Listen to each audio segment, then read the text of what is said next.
અહીં ગત મોડી રાતથી ધોધમાર વરસાદ વરસ્યાના અહેવાલ મળી રહ્યા છે, જ્યાં ધોધમાર વરસાદ વરસતા ઠેર ઠેર જળબંબાકારની પરિસ્થિતિ જોવા મળી। અહીં સેવાશ્રમ રોડ પર ઘૂંટણ સમાણા પાણી ભરાયા હતા। જળબંબાકારને કારણે વાહન વ્યવહારને અસર પહોંચી છે।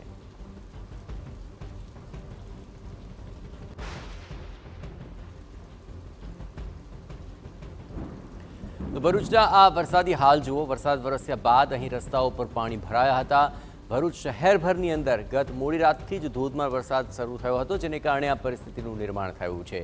ઠેર ઠેર જળબંબાકારની આ પરિસ્થિતિ જોવા મળી રહી છે અને અત્યારે દિવસે પણ પાણી ભરાયેલા રહેતા અહીંથી પસાર થતા રાહદારીઓ અને વાહન ચાલકોને ઘણી જ હાલાકીનો સામનો કરવો પડી રહ્યો છે। વાહન ચાલકોની ગતિ મંદ પડી છે।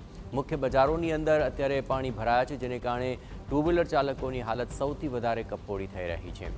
પાણી ક્યારે ઓસરશે તે સૌથી મોટો સવાલ છે, કારણ કે મુખ્ય માર્ગો ઉપર જ પાણી ભરાતા અહીં જનજીવન પર તેની સીધી અસર જોવા મળી રહી છે। ઠેર ઠેર આ જળબંબાકારની પરિસ્થિતિને લઈને મહાનગરપાલિકાની કામગીરી પર પણ સવાલ ઉઠી રહ્યા છે। આ સેવાશ્રમ રોડ છે કે જ્યાં ઘૂંટણસમાં પાણી ભરાયા છે અને તેને કારણે અહીંથી કામ ધંધા રોજગાર જતા લોકોને પણ અસર પહોંચી રહી છે। અહીં રસ્તાની આસપાસ રહેતા લોકો અને દુકાનદારોને પણ હાલાકીનો સામનો કરવો પડી રહ્યો છે। ભરૂચમાં આપણે ખ્યાલ છે તે મુજબ છેલ્લા 1-1.5 દિવસથી સતત વરસાદ વરસી રહ્યો છે અને ગત મોડી રાત્રે અહીં ભારે વરસાદ વરસ્યો હતો, તેને કારણે ઠેર ઠેર પાણી ભરાઈ ગયા। જળબંબાકારની આ પરિસ્થિતિ સર્જાય અને તેને કારણે વાહન વ્યવહારને સૌથી વધુ અસર પહોંચી રહી છે। ભરૂચ શહેરભરની અંદર ગત મોડી રાત્રે આ ધોધમાર વરસાદ વરસ્યો। એ અંગે વધુ વિગતે વાત કરવા જોડાઈ રહ્યા છે TV9 સંવાદદાતા અંકિત મોદી। અંકિત, શું છે હાલ ભરૂચના હાલ?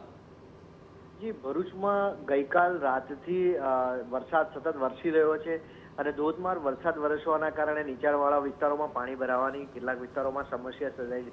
જો કે સમયાંતરે વરસાદની ગતિ ધીમી રહેતી હોવાના કારણે પાણી ઓસરી જવાના સંજોગો પણ ઊભા થઈ રહ્યા છે, જેથી જે વિકટ પરિસ્થિતિ કહી શકાય તેવા સંજોગો જોવા મળ્યા નથી। પરંતુ આજે સવારથી જે વરસાદનું જોર છે જે પ્રકારે તે જોતા ભરૂચના સેવાશ્રમ રોડ, ફુરજા, 4 રસ્તા જેવા નીચાણવાળા વિસ્તારો છે ત્યાં પાણી ભરાવાની સમસ્યાઓ દેખાય છે। ખાસ કરીને સેવાશ્રમ રોડ વિસ્તારમાં વાહનોના ટાયર જેટલું પાણી ભરાયું છે અને આ વિસ્તારમાંથી પસાર થવું વાહન ચાલકો માટે પણ મુશ્કેલ બની રહ્યું છે।